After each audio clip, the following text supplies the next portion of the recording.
Welcome to another episode of Come Together.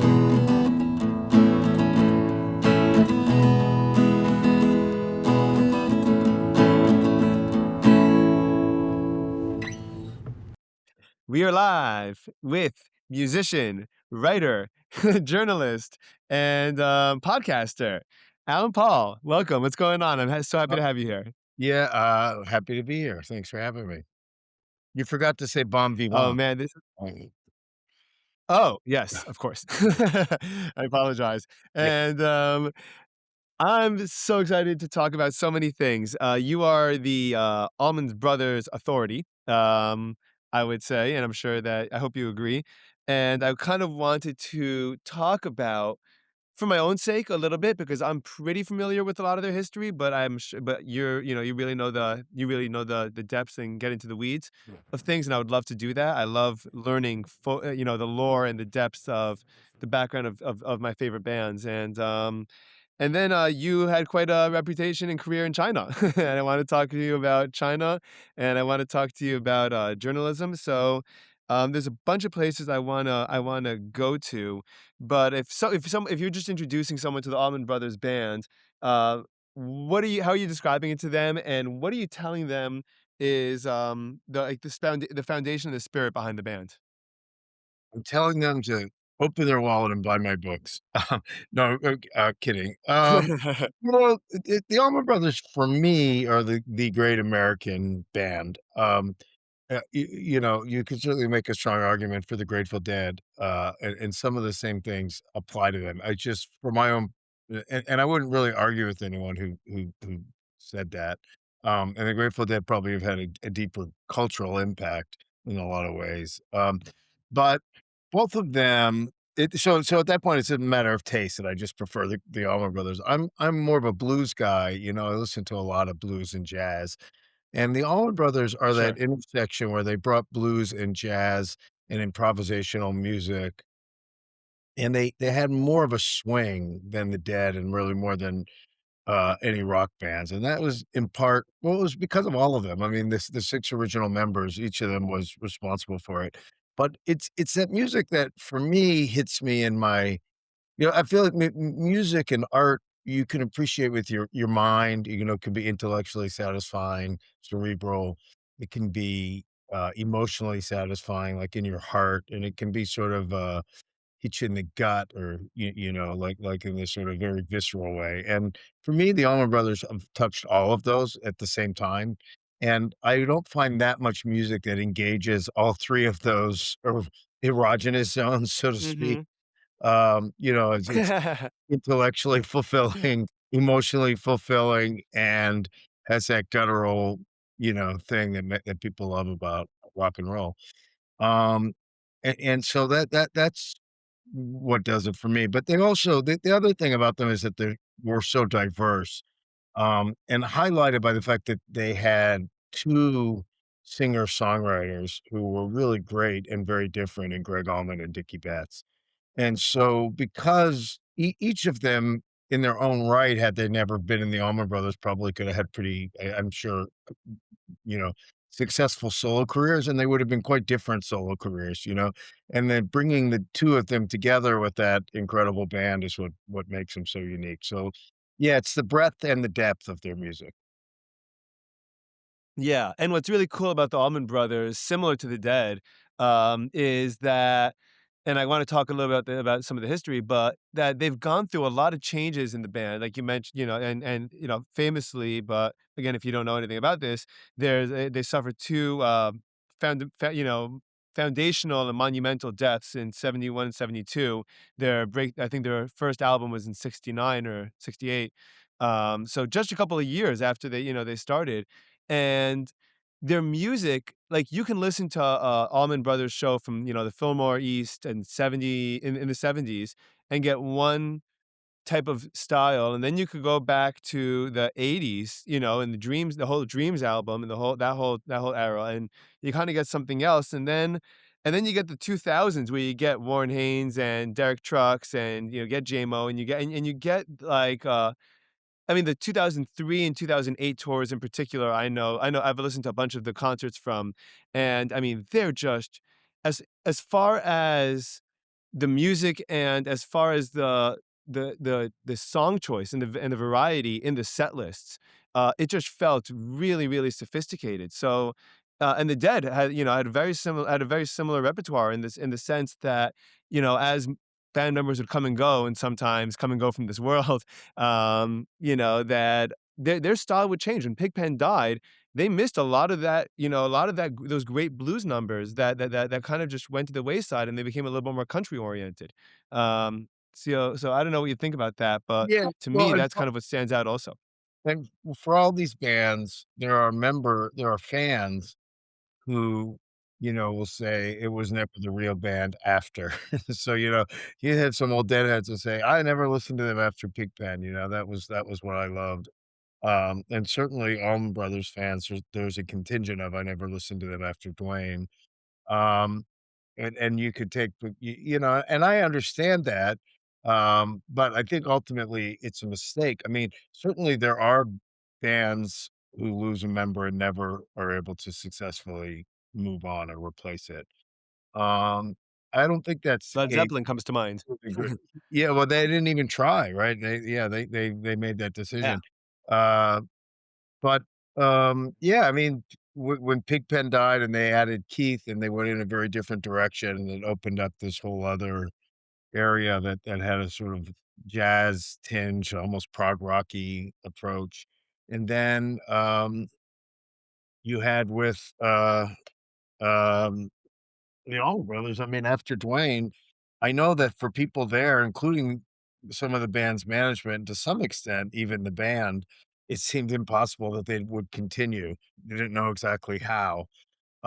Because Dickey Betts was such a great guitar player, and he rose to the fore, but he never was a leader. And Gregg was the obvious person to be the leader because of the name. But Gregg was a very introverted person who was also sort of a mess after Dwayne died. So, musically, it ended up being In what sense? in what sense was he a mess? Is that what you mean? Yeah, yeah, yeah, yeah. Yeah. Well, so even before Dwayne died, I mean, Greg was struggling with substance abuse issues always, with alcohol and with Mhm. opioids, heroin specifically. I mean, he just did everything, cocaine, a lot of cocaine. And when Dwayne died, he went into a depression. I mean, Dwayne was not only his brother, he was only a year older, but he was really the father figure. Their father had been murdered when they were, I think, 2 and 3 or 3 and 4 years old. So they grew up without a father. Their mother never remarried.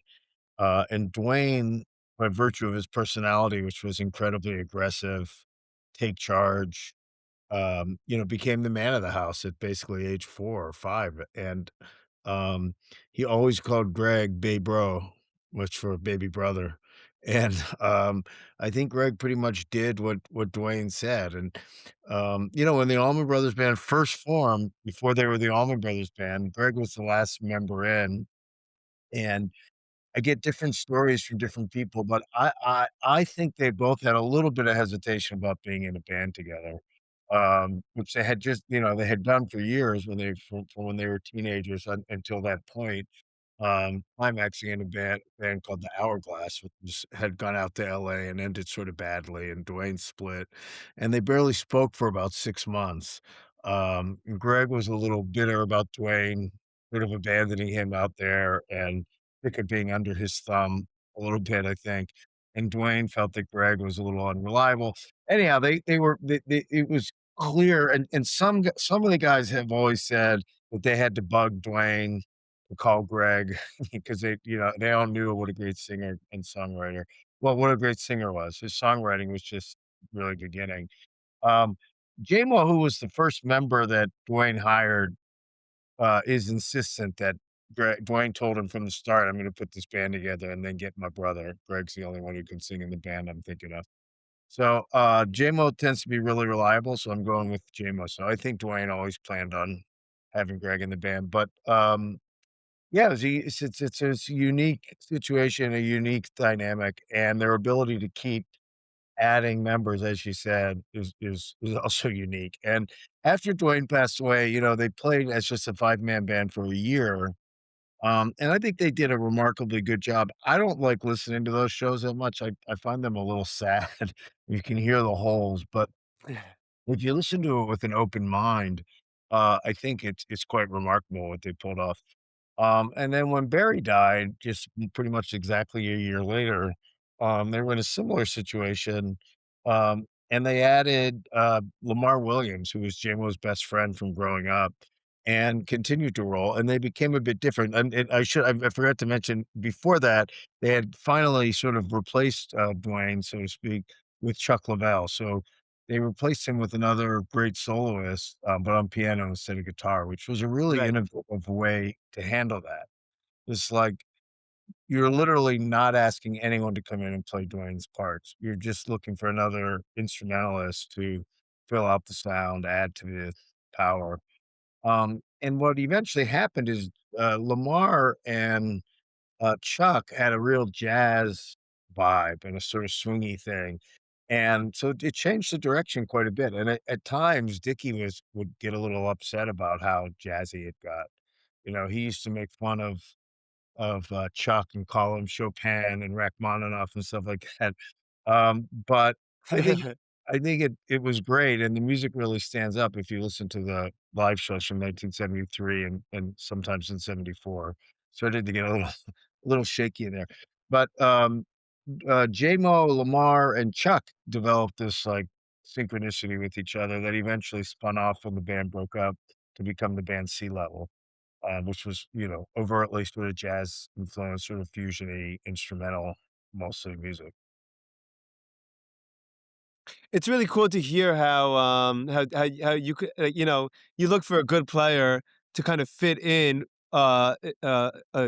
this band, this noise, this sound that you guys have, the very subjective, personalized sound that you guys have made, and you kind of want him to fill in, but you're also inviting in someone else with a lot of other influences, like you said, and it's gonna inevitably have an impact on the music. And I think that the audiences can be, or the fans could be the most challenging people to persuade, to change their minds about the sound, because we're committed to the Allman Brothers that we know and that we love, and even though you got this new sound, and you're playing the same songs, it sounds like like the roots are coming from different places, you know?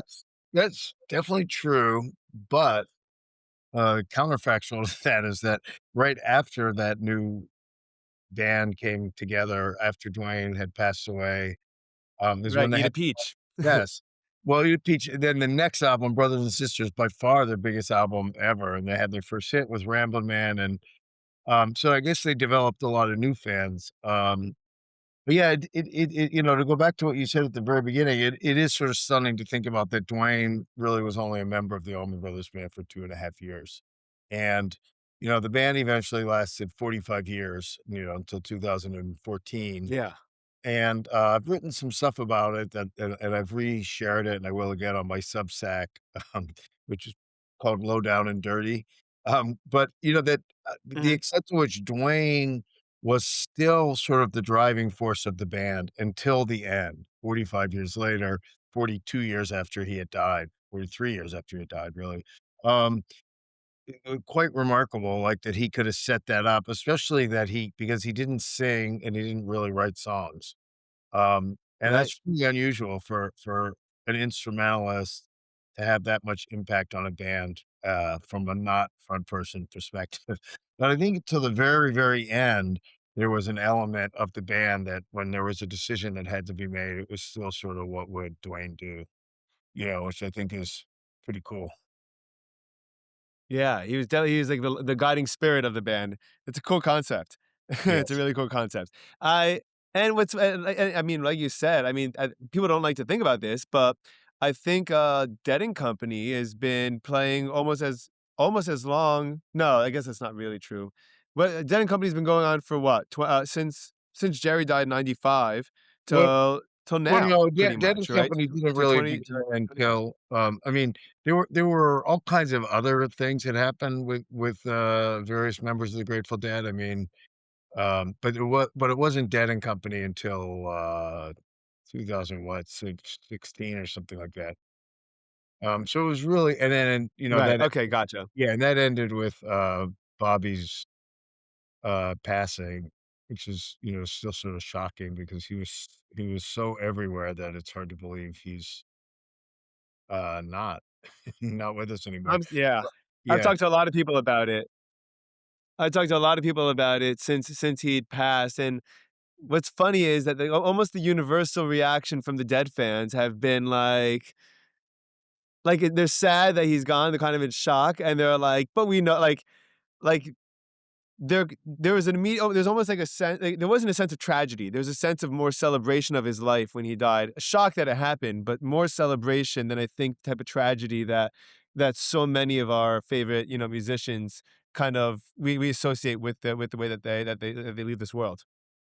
Yeah, well, Bob, who I, interviewed quite a few times, and I didn't have, like, an same kinda in-depth relationship with him that I do with, some of these guys in the Allman Brothers, but I knew Bob pretty well and was around him a fair amount, and he was very matter of fact in the way he talked about death, in a way that always struck me. So, he would talk about Jerry. He would say when Jerry checked out, he'd say when Jerry left this mortal coil. Those were the 2 phrases he used, but he said that several times, when I was interviewing him. He's like, "Well, after Jerry checked out," and the first time I heard him say that, it was a little bit striking because you're like, "Wow," that sounds almost. But I think that he really believed in an afterlife and left this mortal coil.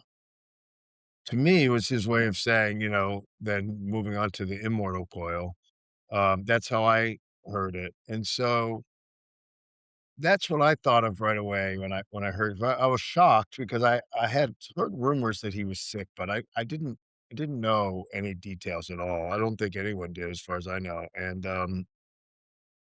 so yeah, I wouldn't have been shocked to hear that he was ill, but to hear that he was suddenly gone was shocking, and then I thought about that, and I think that the mourning that people went through certainly was for him as a person, but it was also for the reality that this is is done.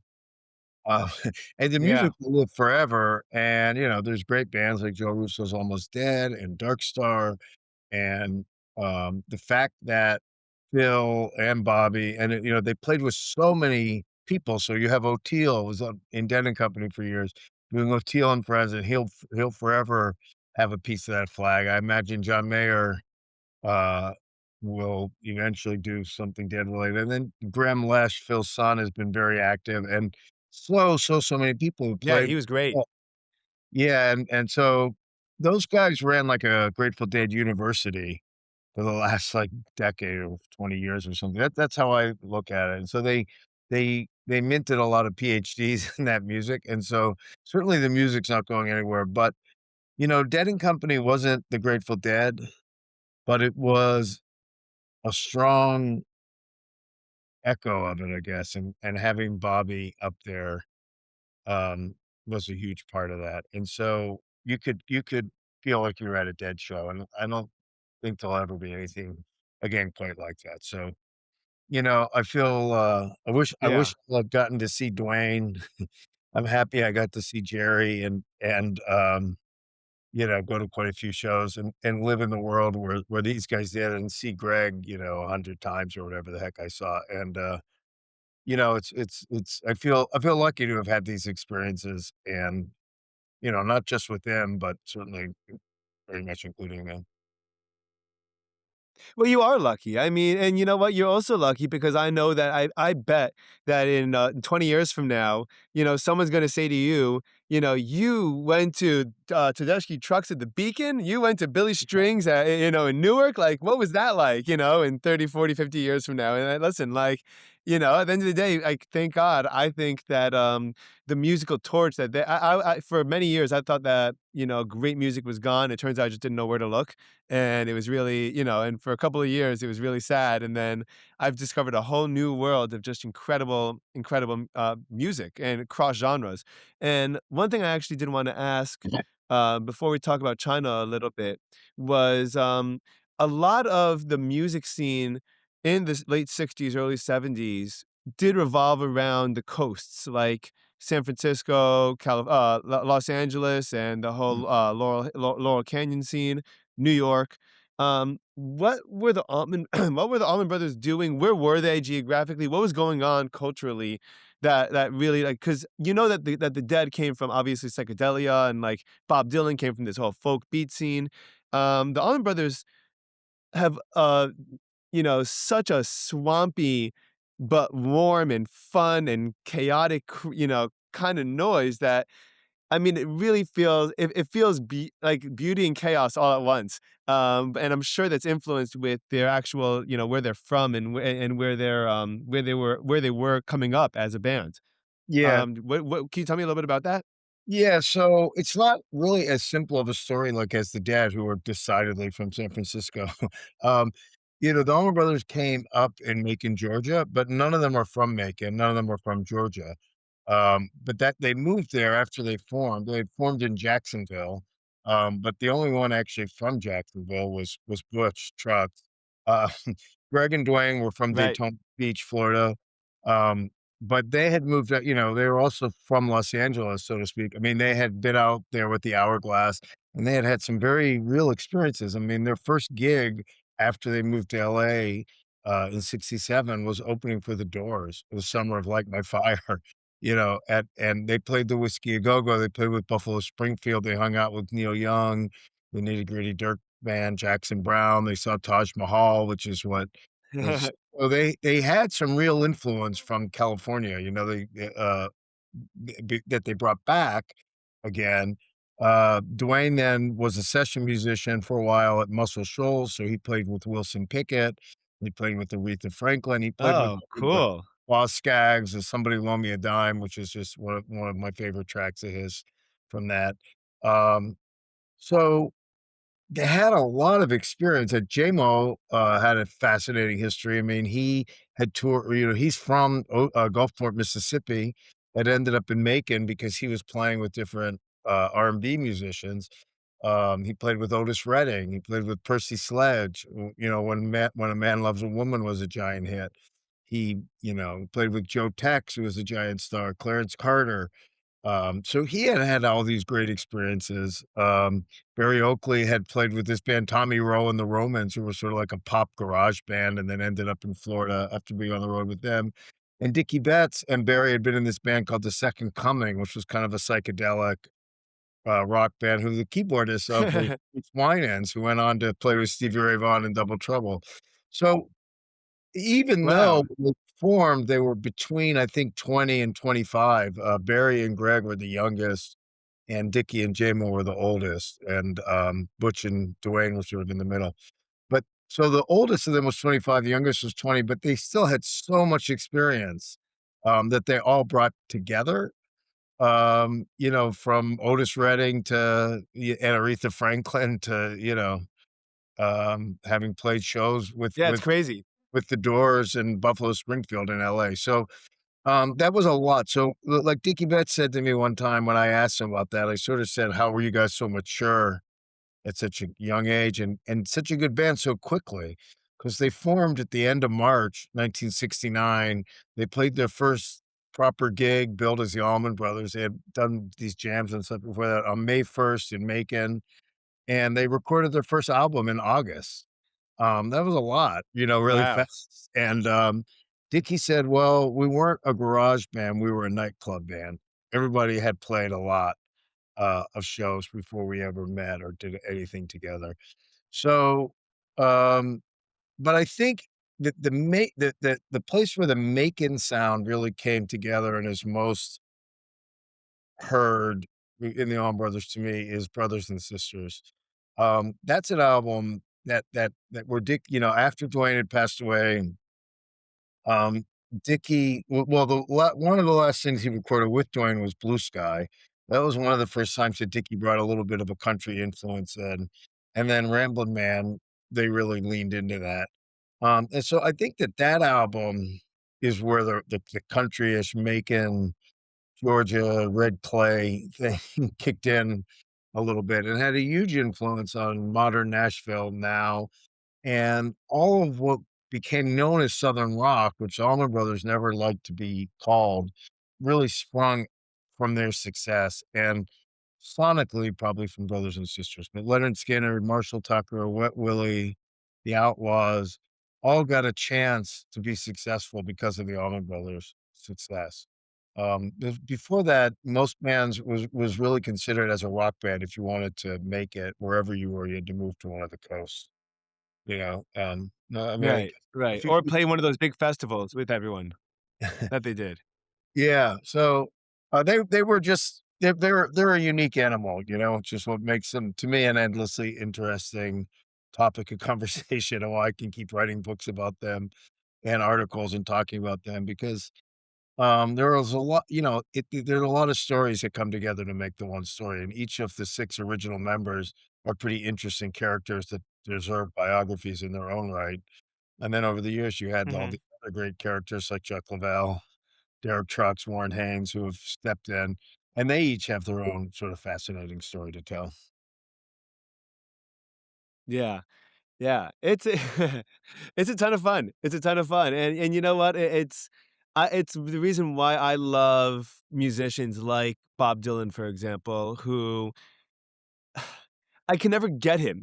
So it's always fun to try to figure him out, like, every time you think you get a every time you think you get Dylan's style, you listen to another album or another live bootleg set that he releases, and you're like, "Dude, I don't even know anything on here." Like, I don't know Uh, the music, I don't know the style, I don't recognize the voice over here, and it forces you to kinda do homework, and I think that, such an enduring band, again, with such even though it's so rich for as short of a time they were together, it's a band that was together, like you said, 45 years. It's there's gotta be you've gotta go through a lot, in order to do so, but what's also cool is that as they would change, the way that they would play this like, I don't even know that they would even add so many of dozens of like Billy Strings or the Grateful Dead or even Bruce Springsteen would kind of, you know, they love to cover songs and play a lot of fun different covers and really change up their set list quite a bit. I feel like the Allman Brothers typically had fairly regular set lists rather, and the difference yeah, between them would be the type of jamming that they would play. that's true for the most part.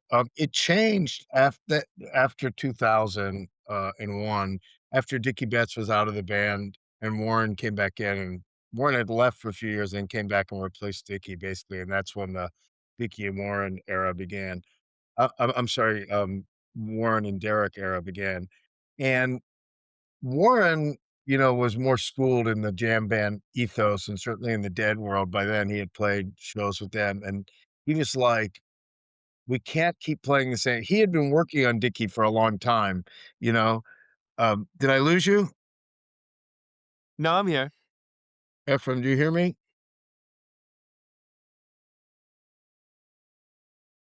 I think I might have lost the feed. I still have you. I mean, I still have myself, but I don't know if you hear me.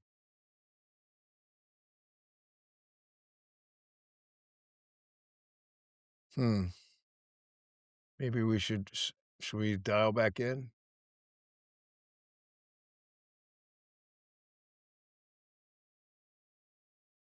Am I still here?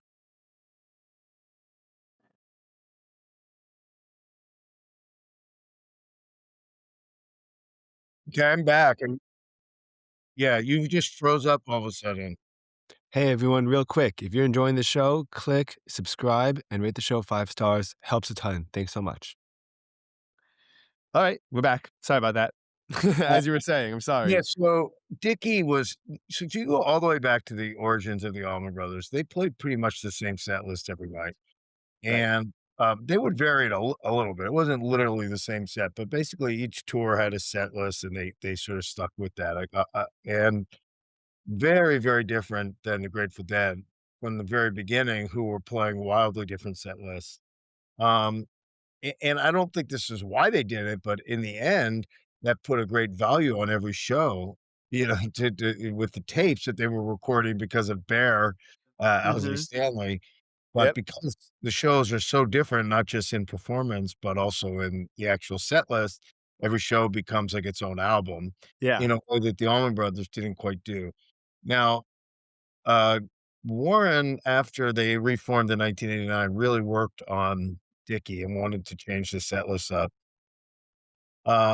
Gregg to some extent and Dickey to a larger extent were hesitant to do that because that's just not how they did things, and so, he eventually got Dickey to go to 2 set lists, so they would have, like, on a tour, an A list and a B list, and so you could kind of figure it out, like, "Oh, well, let's see, I'm going to the show on Thursday, so I'll get the show they played on Tuesday before Wednesday's show," and you could Mhm. literally bank it. Then eventually they went to 3 set lists, and Dickey wouldn't really go past that. After Dickey was out of the band in 2000 and Warren came back, they started really varying the set list. Yeah. So, in the last, I guess, 14 years of the band, from 2000 to 2014, their set lists were quite, varied. Yeah, Um, it was fun. yeah, maybe still not as much as the dad, although maybe. And Warren did the set list, and he, would always take them to Greg for okays, and obviously Greg could change things and stuff, but Warren was very, very thoughtful about it and always had an intent and purpose to the set list he put together. Listening to the I was just listening before we came on to, "Don't Think Twice, It's Alright" with, Susan Tedeschi Yeah, sitting in, and you know what? I listened the last day between to probably 5 different versions of that song, you know? I listened to Susan's version, I listened to with Tedeschi Trucks, I listened with Allman Brothers, um, and I'm so happy that they do that, and I'm so and, you know, the other thing that, you know, that we touched on about, you know, how different genres bleed into each other. You really, really get a sense for it and, you know, after 2000 that, you know, there's just so many different influences that are bleeding in musically to the set lists, and to the type of music that they're playing. I wanted to talk to you now, please, a little bit about China because I'm really, really fascinated about the country in general, the people, the society, the world. What were you doing there? How'd you get there? And tell me about your fame. yeah. Uh, Well, I'll tell you about all of that, but before I just want to preface it with one thing. Um, China changes so fast that, um and I've been back for, almost 20 years now, so, and for a while, I was going back to China quite a bit, but, I haven't been there since 2017, I think, because I had a trip planned in 2020 that I had to cancel because of forever. things change really fast in China, and they've really changed a lot, since the pandemic, so, um, but having said that, went to China in 2005 because my wife, who's a journalist, Rebecca Blumenstein, she's actually the president of NBC News now, Cool. uh, so, yeah, something I don't talk about that much. I mean, I'm very proud of her. We've been together a long time, and I've watched her whole career and helped her where I could and everything. But it's just, whatever. But I don't talk about it that much. But she at the time worked at the Wall Street Journal and was bureau chief for tech and telecom. And somehow in conversation one day it came up. She wasn't that there was a Beijing bureau chief job was open. She was telling another friend about it, and not even like that she was gonna go for the job, but that, it was like an example because she was talking about, like, "I don't know what I'm gonna do next, but there's always something," like, even this just came up. And we were just, like, having lunch with our kids. I mean, my son Eli was 4 years old. It was a friend of his mother, so I guess, we were with him, and I was like, "China? That sounds cool." And, she was like, "Would you actually move there?" And I said, "Yeah, I think I would." And she was sort of shocked because in the previous year, I had been very discouraging about moving. There was a possible job opening that she was interested in within the journal, 2 of them, one in Washington, DC, and one in San Francisco. And I sorta, like, really was a wet blanket Jersey's on better. what? Yeah, Jersey's better. well, we had, 3 young kids then. My kids were, I think about 2, 4, and 7. Mhm. And, uh, I have a pretty good support network here. We live across the street from my aunt and uncle. We have some other family around. My sister lived nearby. And it was really important to me, I was doing this music writing. At the time, I was a staff writer for Guitar World still Cool. and a Slam magazine, basketball magazine. That's a whole Yeah. other. part of my life that nobody knows about, but I I was a used to get their super magazines in high school and print their and take their posters, and they had yeah, the Slam poster of the yeah, yeah, sure. yeah, Wow. oh, yeah, I mean, I was a senior writer for Slam for 10 years before I moved to China, so, That's awesome. with whole other yeah, so and I kept writing for them until not that long ago. Um, but, yeah, I was hesitant to give up, my life here and my support because I just thought, if we move to San Francisco or, Washington or something, I'm gonna be sitting alone and in a house in a suburb where I don't know anyone with these 3 kids, I'm gonna go insane. Um, but China, in a way, it was obviously more extreme, but it also was temporary, like, we could keep our house and rent it. It was like and I just thought, "This will be, like, amazing." I've never lived abroad, and, like, what's the worst case scenario? That I hate it, I'll still be, like, smarter and a, more well-rounded person on the other end. So what the For heck? sure. What and so, she was sorta shocked, and then our friend was sorta, like, acting like a mediator. She's like, "Alan, so you really would go.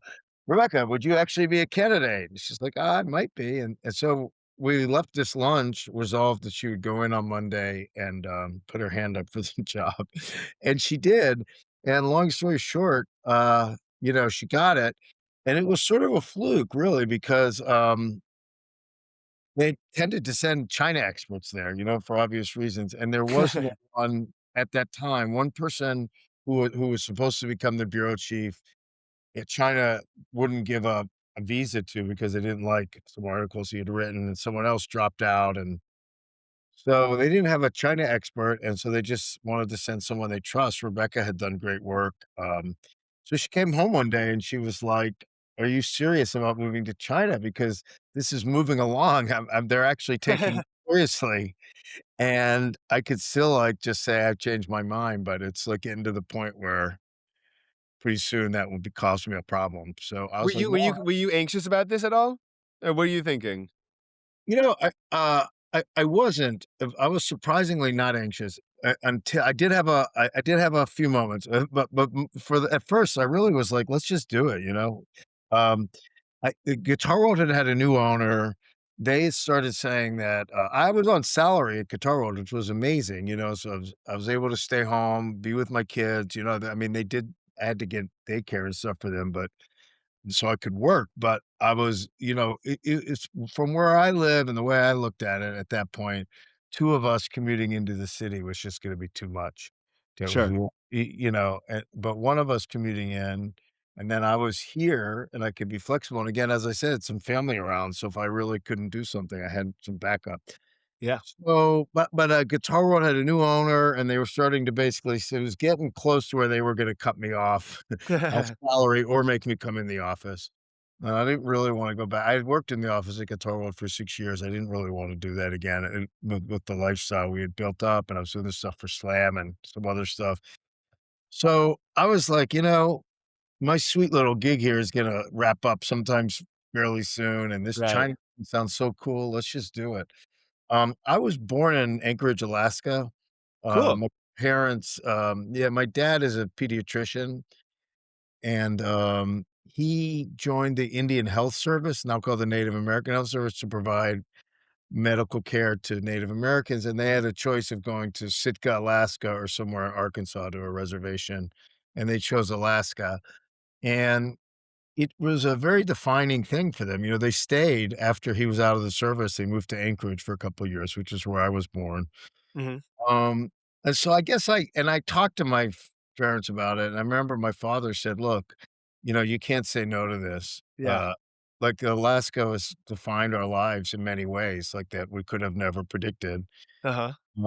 And I bet it will do that for you. And it turned out to really be that was good advice, and it's correct, it's defined our lives, and my wife's parents actually did something similar, maybe not quite as extreme, but they had moved from Detroit, where she was born well, she was actually bo but where they had lived, and they moved when she was 6 or 7 years old, and she had 2 younger little sisters, they moved to rural Maine.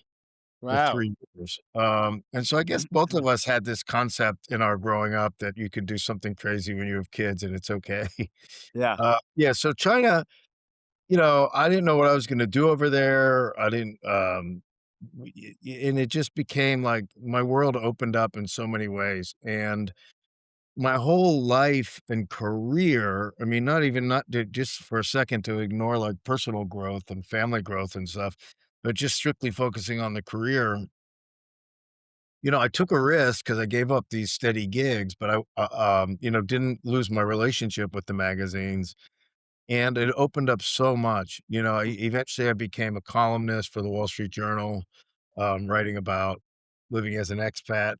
And so it gave me, and I mean, as much as I love the music and the guitar stuff, I was getting a little frustrated. That's why slam was so much fun because I didn't, but I could have written about news, politics, and whatever. And so that's, Basketball was a lot of fun at that time too, by the way. That yeah, the NBA was really, really yeah, awesome, yeah. for It was, at that point in time. yeah, it opened up possibilities. And then when I went, and the slam stuff opened up a lot of stuff in China because basketball is huge in China, Mhm. and the Olympics were coming. And so, I did a ton of basketball coverage Wow. over there. And then I ended up getting a gig for NBC for the Olympics. I worked at the 2008 Olympics when Sweet, what was that like? it was amazing. I mean, Yeah, I everything. was oh, man.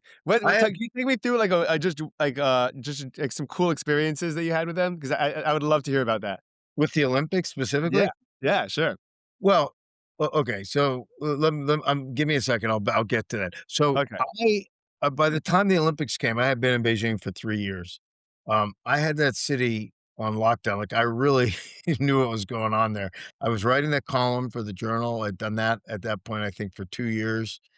So I was very connected in the expat world because of that, and because I had formed this band with 3 Chinese guys over that 3rd year, so by the time of the Olympics, that had been going for about a year, um, I was very connected into this Chinese sort of arts and hipster world through my Chinese bandmates, um, and so the NBC hired me, they called it the Beijing blogger, like, to be like the voice of the local stuff, sort of.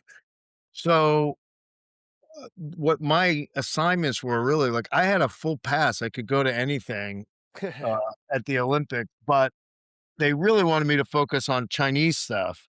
Like, so I focused on events that Chinese were really into, or that Chinese were likely to win, because that was sort of my gig, and I just went around. I thought, yeah, I had I still keep my credentials, my Olympic credentials, I keep them in a drawer here, Wow. you So know? cool. I did that Look at because look it at all was, that hair. yeah, yeah. It was, um, it was a highlight. It was just an incredible experience to have had. So, By the way, yeah, you could say it's even worth moving there just to have that opportunity. Just that yeah, one. well, I worked for like a year. I was like, "I gotta work. I gotta get a press pass for the Olympics because it was such a big thing looming over us." And, somebody's I don't some friend of mine, somebody said, who had worked in sports marketing, was like, "You gotta work for NBC, like, NBC runs the Olympics, if you can get if you that's, like, the number 1 goal." Yeah. So I spent, like, a year figuring that out, and, my wife's at NBC News now, she's done a lot of, cross-pollination with NBC Sports. She was the first Mhm. person to really try to connect them together a bit, and one of the people she ended up, dealing with, is the guy who hired me for the Olympics. He's still there, and, he knew that I was her husband and brought it up to her, so, that was a great experience, but that was only, like, 3 weeks out of almost 4 years in Sure. China. But, Yeah. I mean, I was still and the band was a completely So, yeah, just tell me just about the band. How'd that happen? So it's just it's yeah, just incredible. So when I went over to Beijing, I thought, well, I didn't have that much financial pressure because I'd been working so hard because, we had 3 kids, we were paying daycare bills and our mortgage, and sure. we It's were nuts. grinding. And when I went over there, I didn't really have to work because we had this expat package, like, our housing was pretty much free. childcare was not free, but, like, way cheaper, Mhm. everything was just like, financially, it took a big burden off of me at that time. So, my idea the first year was I was gonna play a lot of guitar. I wanted to really and at the end of the first year, I was sort of disgusted with myself because I had barely played at all. I hadn't found anyone to play with, and I tend to not practice very much if I'm not actively doing a project. Mhm. So, I came home that summer after my first year, and, I had a jam session with some friends here in Maplewood, New Jersey, and then Sure.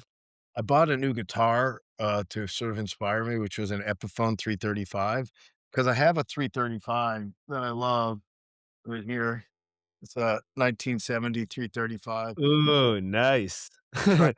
I didn't wanna travel to China with that because it's too fragile, so I left it with my brother, and, so I bought an Epiphone cheap knockoff of that guitar, basically. Loved it, played it on these jam sessions. I was really fired up. I'm gonna play a lot of music. I go back to China, get the thing, they made me check in, I open up the case, and the headstock had broken off. So, I No. was really, depressed. I just kinda, like, put it back in the case and threw it under my desk for a little while, and then I was like, I gotta get this fixed." So I started asking around. It's a broken headstock is very fixable, but you need someone who knows what they're doing, and so, I started inquiring, and a couple of people recommended this guy, Woody Woo, who had a repair shop in Beijing, and he spoke English because he was just back from 3 years living in Australia.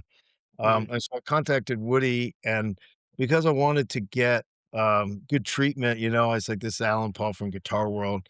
And it was kind of funny because before like, over the years, when I went in guitar stores, I would never tell people here that I was from Guitar World magazine, because Yeah. I would be embarrassed that I couldn't play better. Mostly in the shred era, they would expect me to play like that.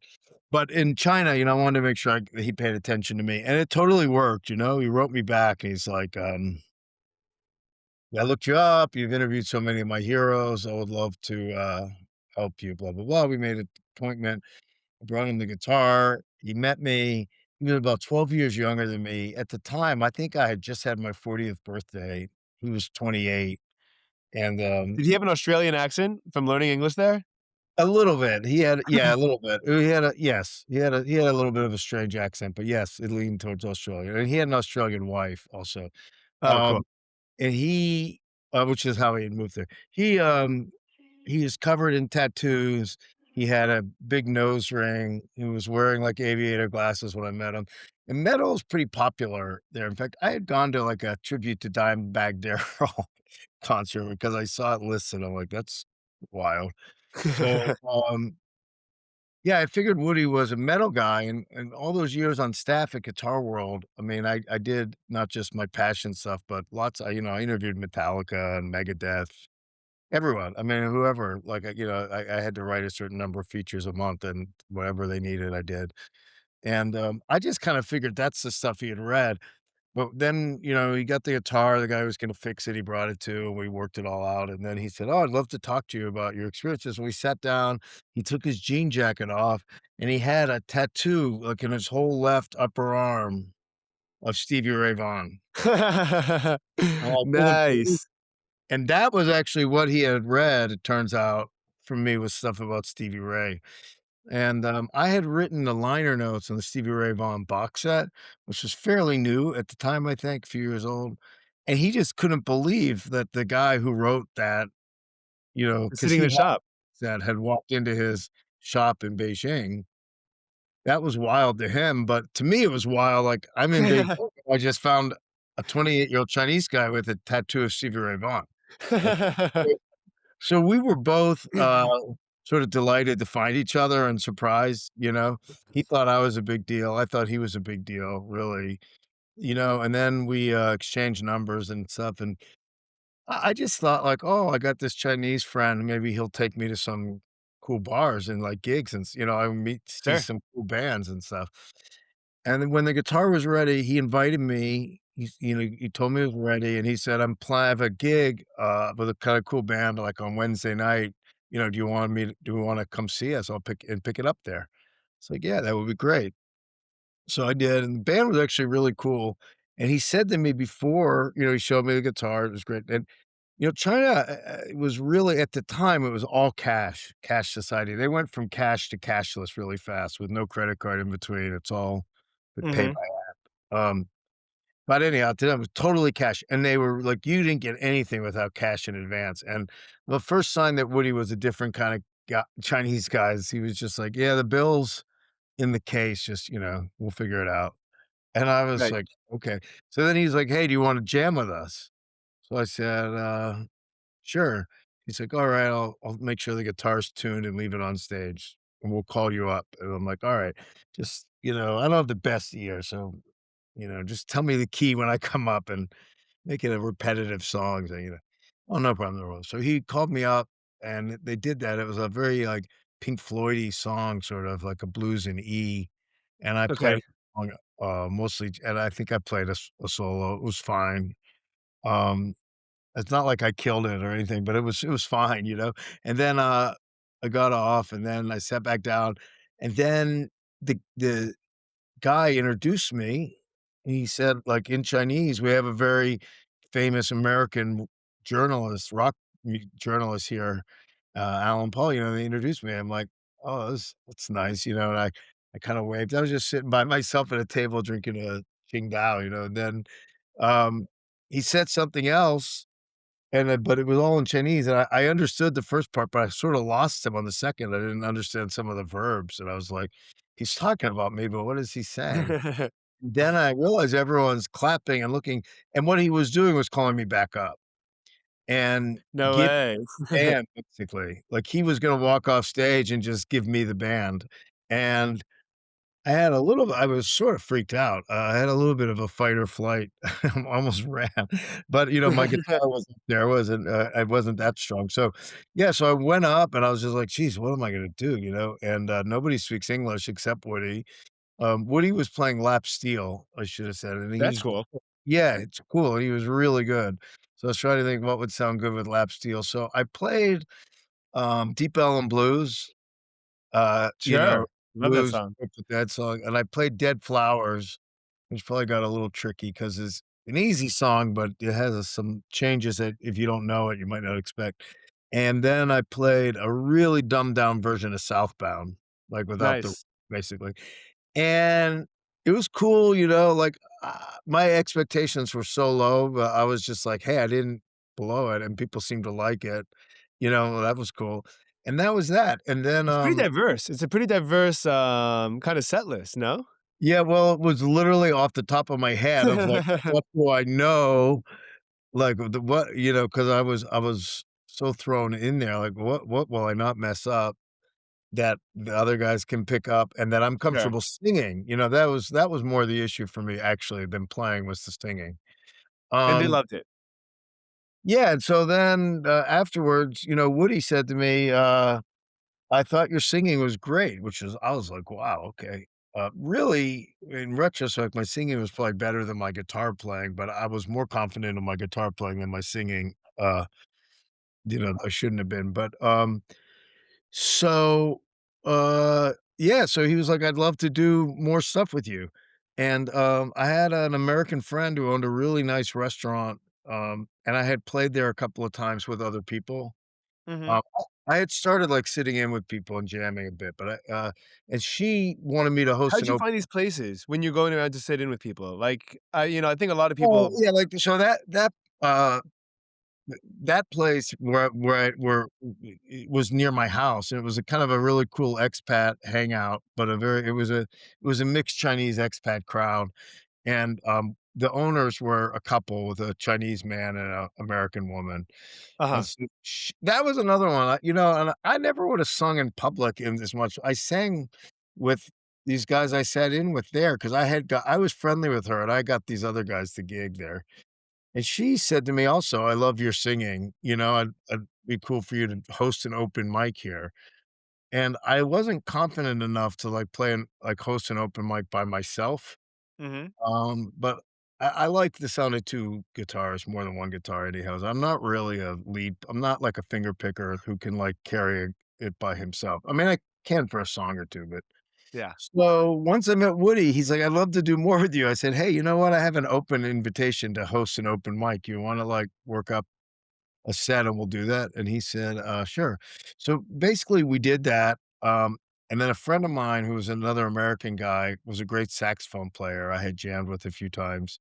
I invited him, I just thought he'd play a song or 2, but he ended up playing the whole set, and we worked up a set list that had,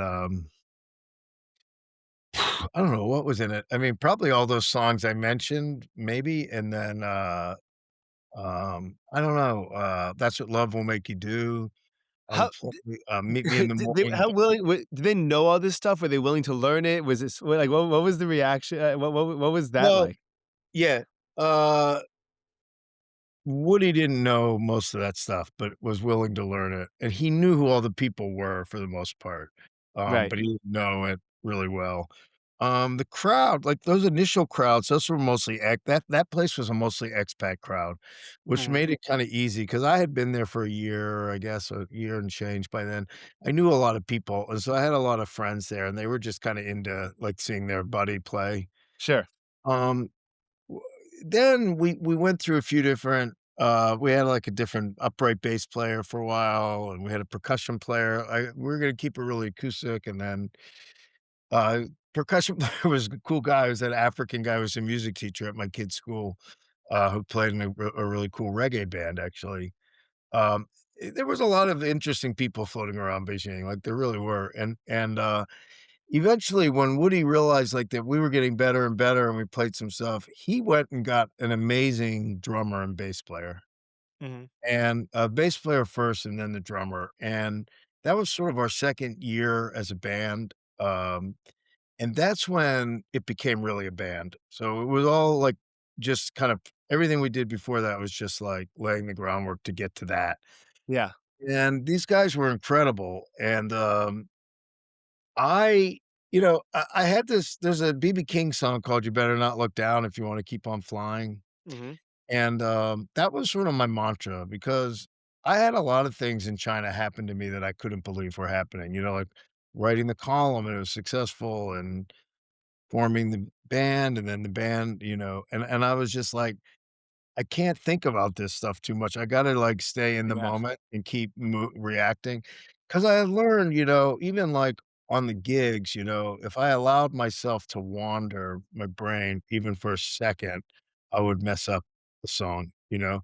Um, if I even was like, "Oh, where's, Rebecca? I thought she was coming," or it's really crowded. I hope so and so got in or anything, anything that wasn't what I was doing, I would then realize I messed up. So that's actually something I really like about performing. I like that in a lot of like I'm a big skier. I like that about skiing. I started playing hockey in Beijing. I never have again.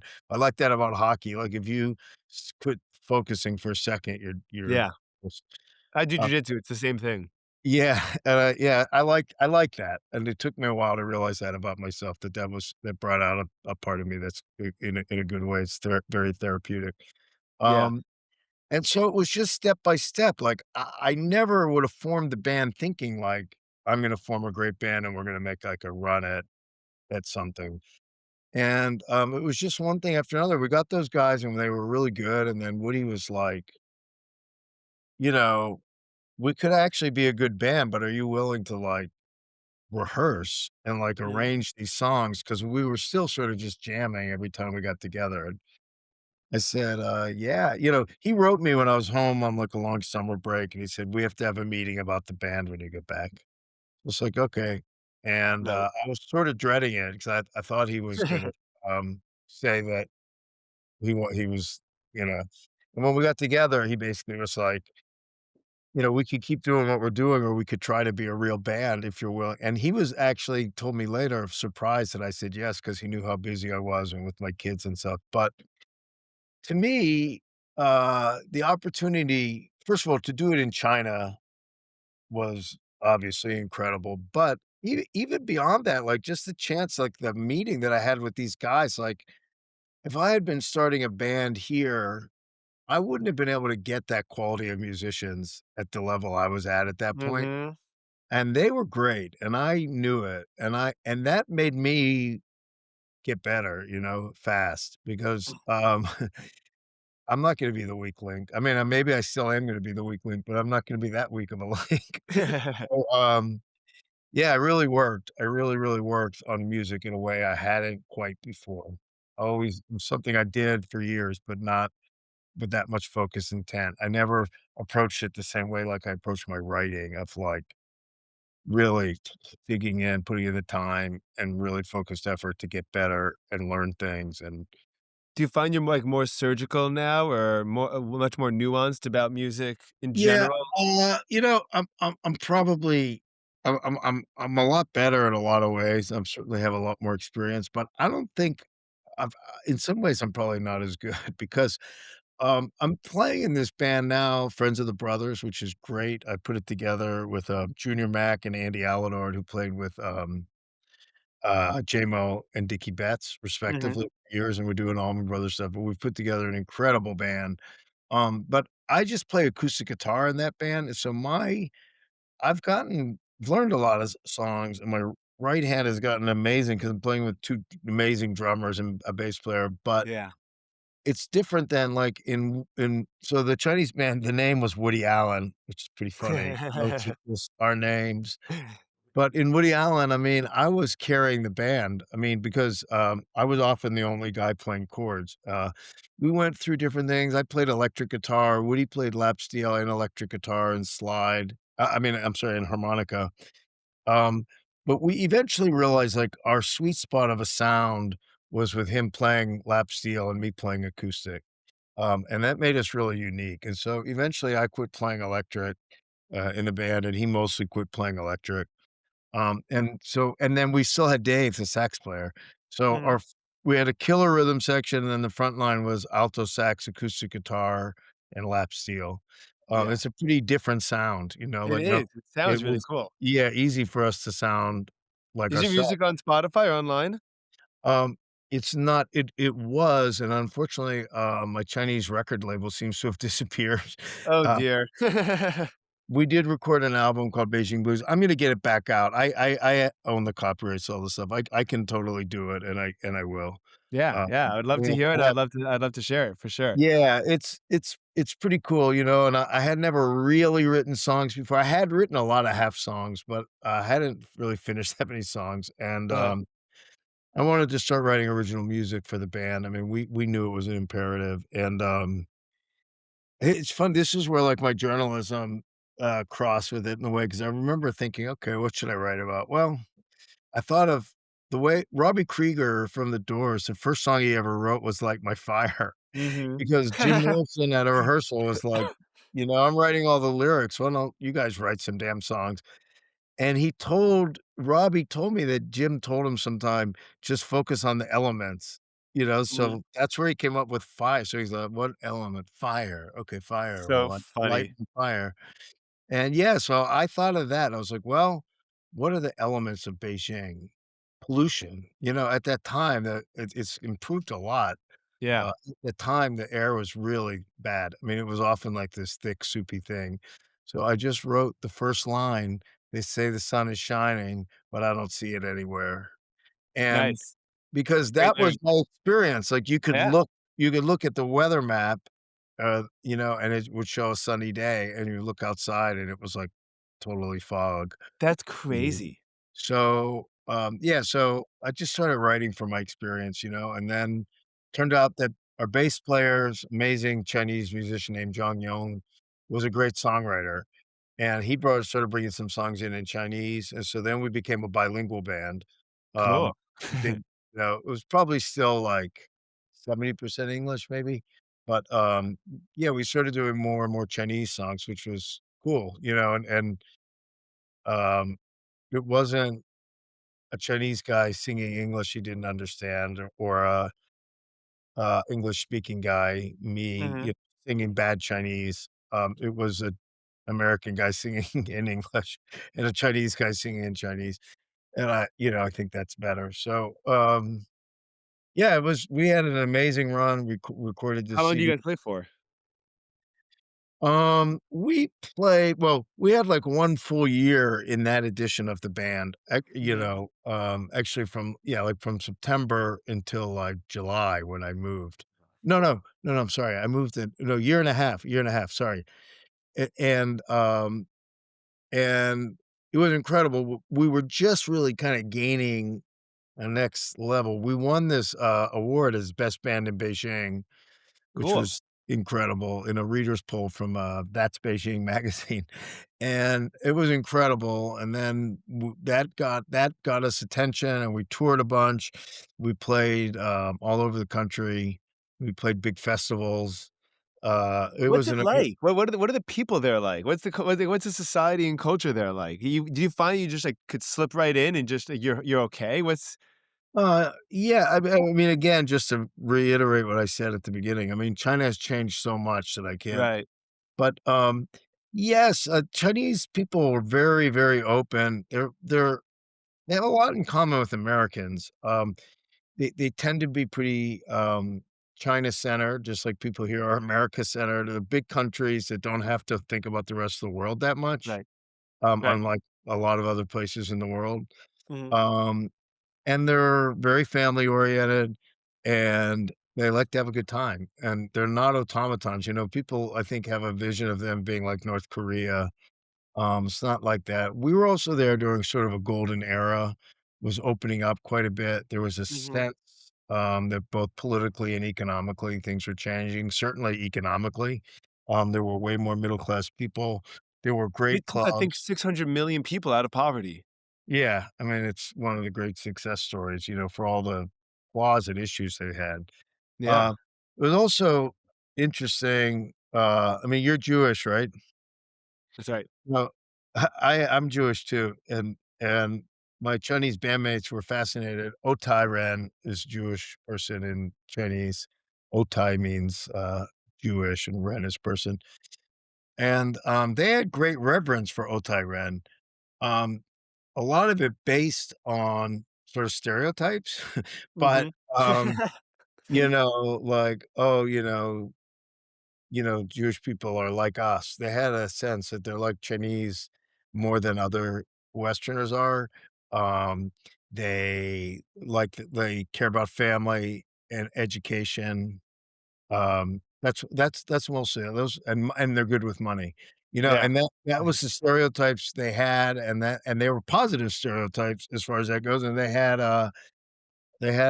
in my experience, very it was all only positive to be an Otai Ren in China. Most people just didn't care, but I mean, I remember at one point the Chinese bandmates were it was like Christmas or Easter, some holiday, and they were Mhm. surprised that I was available, like that I didn't wasn't doing family stuff or whatever. And I said, "Wo shi Otai Ren," I'm Jewish. Right. And people like, "Oh, oh," they're kinda like, "Oh, now I get it." But it was just another interesting part of the experience. We went to a really cool synagogue there called Kehillat Beijing, um, Cool. which was, inherently, the only options there was that or Chabad. Yeah. In fact, we had our kids' Sunday school at Chabad because they had a They always this they're very into education, Chabad. yeah, and they were willing to, like, let us run our own school, sort of like they didn't try to impose Yeah. their style on us, which was great. And, yeah, but, other than Chabad, the synagogue, was it. So, people from, modern Orthodox to, uh, very reformed, Mhm. Reconstructionists, and everything in between came together, and so we had, I'll call them non-denominational services, I'm sure everybody would have liked it to be. Some people would have liked more, some people would have liked less, but nobody really cared because it was also just a wonderful community, and it's an interesting experience. It's like, I live in a place that's I don't know, there's plenty of Jewish people. My kids had Jewish and non-Jewish friends, but everybody knows that, our schools public schools are off for all the holidays. Mhm. Certainly, the non-Jewish people are very, very well aware of the holidays and the religion and have bar mitzvahs and everything else. And so it's easy to just continue with whatever you're doing. It was an interesting experience for me to go over there where nobody cared and most of our expat friends were not Jewish. Yeah. It would have been very easy to just not do it. Mhm. Um, and What do you think kept you tied down, you think? Or tied to it? well, my wife is a little more observant than me, so she would never not do Okay, it, to there be you go. honest. It was, and I don't know if so I'm not sure how I would be. I don't think I would either, actually, but I might, and she definitely wouldn't. Um, no, it was very meaningful. It made it more because it was more thoughtful. It was Mhm. because it was a choice. Like, you coulda Yeah, taken 3 years off and nobody would have been any the wiser, you know? yeah. It was really like, "Do I wanna do this or not?" And I had the same experience. I grew up in Rockland County is all Jewish, all enormously Orthodox, and, I found that I went to college in Binghamton, and I moved to Seattle, and I moved to South Florida, but, a quieter part, and I found that the smaller communities, where you don't take for granted the fact that, all your neighbors down the block or, that there's 10 restaurants that are all kosher and available, and then the question becomes, do you really want to do it or not? That's when it becomes the most meaningful, I found. So I pursued the small communities. yeah. And yeah, and the addendum to that is that well, look, like, I remember going to, like, high holidays holiday services where, like, it was really something because like, nobody knew where I was or what I was doing. That was where really, like, we didn't have a building. We used, like, a ballroom at an athletic club where they were very nice and kind to us, but, it was like there was whatever, 100 of us or probably less, 50 or 70 of us maybe in this room, and we were, like, the only people in this city of 19 million. And Crazy. whoever was at the Chabad, I have no idea how many people that was. So, yeah, it was kind of felt special and meaningful, and then we also got to have 3 New Years, Yeah. you get Chinese New Year, and December 31st and Jewish New Year, so more New Years is better. I recommend everyone pick 1 more New Pick as Years to many as it could get. So yeah, we funny. still celebrate Chinese New Year, so we do all 3. In fact, I have this, red bracelet on Uh-huh. because, my wife and I actually are both Year of the Horse, which is this year, and we went out to dinner on Chinese New Year with some Chinese friends in New York, and, when they realized we were Year of the Horse and we weren't wearing anything red, they got very, very upset, and they carry these around just for people who are the Year of the Horse. Very You're cool. Yeah, you're supposed to have red on all year because you're actually considered vulnerable. Oh yeah, I Uh, was gonna ask what it signifies. What does it signify? it just it's they don't use this word, but my understanding of it is it's sort of warding off evil spirits, Mhm. warding off Gotcha. bad luck or whatever because Yeah, evil eye.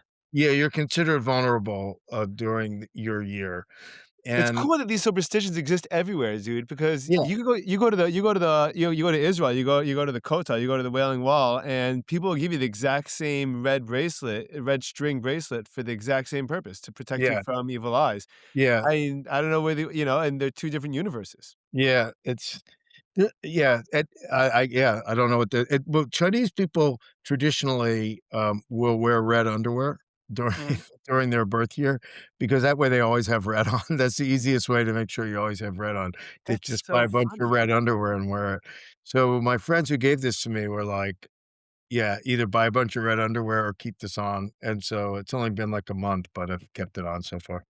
I hope your good luck continues. I Yeah, feel like, well, I did realize, 12 years ago, which would have been my last Year of the Horse, was 2014. That was the year One Way Out came out, which was, like, changed my life in a good way, so I wasn't protected, I did not have red underwear or a red string bracelet, and you and I made it. and I had good luck, but Now that I know, I'm not taking my chances. So Right, I just showed my high school class The Matrix, and, there's a scene where she's like, "Don't worry about the vase." He's like, "What vase?" And he turns around and knocks it down. And she's like, "That one." And she's like, "But the question is, if I didn't say anything to you, would you have knocked it over?" You know, like, Mm, "Did I put that in right, your head and, did I make that happen, or did or was that exactly. gonna happen anyway?" Yeah, once you know, you gotta protect yourself, so that's where I am. Well, I wanted to one of the things that came to mind to me, about your this whole story about about your band experience in China is there's such a fun value to, like, low stakes, no consequence fun, and whether that's jamming or whether that's open mics or whether it's doing things like that, I think I think that, if you look back to some of the best shows that people talk about or some of the best bands or concerts, a lot of them happen in these, like, smaller environments before the bands get enormous and before they start filling stadiums. Like, you hear about a great performance at a club, or a little, like, 50-person venue, whatever it is, and I feel and there's so many opportunities I feel that people can have to kind of make this magic happen on a regular basis, and all you gotta do is just get out there and make it happen. We feel like, "Oh, well, that's not really this kind of world anymore, like, we don't really have that anymore," but I think your story indicates that we do have that, and I think it's really exciting. Yeah, thank you. I was looking for a place, can't quite find it, and this is my book I wrote about it, the experience called Big in China. Great. We, um yeah, okay. I'll read you a little bit of this. This was a place we ended up playing, called Jianghu Juba, downtown, and I realized it took me a while to realize this, that Woody was happy to play out in the expat places, but he didn't start booking us gigs downtown with the Chinese people that he knew until he felt like Ooh, we were interesting. in. Yeah, but this place was amazing. It was actually owned by musicians, a couple of the guys who were in that band that I jammed with that first night. You say you entered Junghu through a small stone entryway covered in the colder months with a heavy blanket, and walked down a short hallway into a charming courtyard filled with a few picnic tables. A bar nestled against the back wall. To the left was a small room with a foosball game and a few tables occupied by young, hip Chinese who were playing cards, strumming acoustic guitars, sipping tea or beer, and smoking like chimneys. To the right of the courtyard, through a French door, was a rectangular room that could squeeze in 50 people. A tiny stage was in front. There were no toilets. To relieve yourself, you had to walk 20 yards down the dark hutong to public facilities. The owner was Woody's former bandmate, a happy-go-lucky hippie saxophonist named Tian Chow. So eventually, we became like the house band there as much as we could. And there was one night we played there on their first anniversary party, and all these there was like a famous Chinese musician there who got up and jammed with us, and the band was just cooking. It was so good. And I remember thinking after, I was like, I always wanted to find like the great band in the cool little place. And now I am the great band in the Yeah. cool little place. That's That right. was incredible. That was one of the first "you better not look down if you wanna keep on flying" moments. Um, and that night, that anniversary night, we had to end. They wanted us to keep playing because, our bass player had, like, a good paying gig that he had to go off to until he made his money, and we were like, "Well, we're gonna have to wrap this up," because and a guy in the crowd was like, "I can play bass." A random guy got up and played us a couple songs with us. It was just stuff like that. It was really, really fun, and, I feel really lucky to have had that experience and to have brought. And when I came back, to America, I wrote the book Big in China, and, I'd been a little bit off of writing about the other music stuff. I mean, I never stopped, but I certainly was doing a lot less of it. Mhm. And it was cool to have then live it instead of write about it. And then that opened up a lot of doors for me because for a lot of reasons, but in a very direct way, Butch Trucks read my book Big in China and loved it. And there was a story Nice. there about turning the guys onto the Allman Brothers. Yeah. And because of that, a year or so later, when I started proposing to do One Way Out, Butch was really supportive of me and a big help in getting Wow, awesome. and so, What's he yeah, like? well, Butch was a complex guy. He was very smart. I mean, very well read, very knowledgeable about physics, about philosophy, about a lot of things. He had great ideas. You know, he started Mugus, which was like a streaming service, and streamed the 2000, I think, 8 and 9 Allman Brothers runs at the Beacon, and it Cool. totally flopped as a business, partly because it was just really expensive to run, and it wasn't people didn't quite have enough broadband yet, not or Mhm. wasn't widespread enough. But I mean, basically, he started nugs.net. Yeah. You know, I don't know when they started, but a bunch of years before I then. think 2011 or 12 Yeah, maybe? so he had great ideas, he was smart, he had a really bad temper, you know, so that was like the the downs the negative sides of Butch were just that he really had a bad temper, which he got really mad at me after we had gotten really quite close, and from about 2015 to 16, he didn't talk to me. And it was over something that was really silly, in my mind. I was in the wrong, something I left out of the book that he finally realized, but it was a very minor thing that could have been addressed in a conversation. But that was how Butch could be, and luckily, that all ended, and we had some really nice time together in the last year. He put together the band that became Les Brer, which was Mhm. Butch and Jaimoe and Mark Quinones and O'Teal, so the whole Allman Brothers rhythm section, with Jack Pearson and Bruce Katz on keyboards and, my friend Lamar Williams Jr., which is how I really got to know Lamar, and I went on the road with them a few times and rode the bus, and we had some great times, and I'm very, very thankful that I did and that Butch and I were on very good terms, when he passed away. And his That's death good. was shocking to me and it still is, you know, he died by suicide. Nobody I didn't know that. yeah, there was no, sense that that was imminent. No, it wasn't one of those things. I think it was an impulsive act. He had a gun. It's another reason that I don't think people should have guns in their house.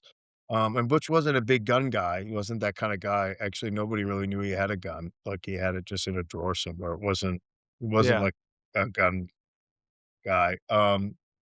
So yeah, it's still really upsetting to me, and it's just like, any suicide leaves the people behind with so many questions and feelings of guilt, you know, so, Yeah. um, yeah, I even look back at the year that he was so mad at me, I was like, maybe I should have been more not that had nothing to do with anything, but you just start looking back and questioning every interaction and relationship, and, I certainly wish that he had known how much support there was for him and the outpouring that happened when he died, and I wish Yeah. there was some way he could have seen that while he was alive, you know? I wish I could have written some big article about him, like, done a video with him or whatever. That would have gotten a lot of attention, let him seen how much people loved him. Yeah. Um, so On a personal level, my personal belief is that, I do believe in some in that, when you close our eyes here, that's not the end of it all. And, so I personally don't feel I feel like when that happens, that people do see that, especially if there's an outcry of love, an outpour of love. But, unfortunately, we the living never get or we living here never get to, are see never that. comforted in the same way. Yeah, exactly. Yeah. You know? Alan, this has, really been so much fun. I had such a pleasure, uh, hearing you. I like not only your story, but also getting some of your perspective on things, I think is a lot of fun and Uh, really, really interesting, and you gave me a lot to think about, and, it's Thank you. We'll touch base again. We'll be back when I have the next book ready. I'm looking forward to it. I think it's gonna Yeah. be I'm really excited about it, and, hopefully you could hustle it out as quickly as Yeah, possible. I'm working on it. Yes, sir. Okay. Alright. Ook se meer. Take care. Thank you so much. Okay, you're welcome. Bye.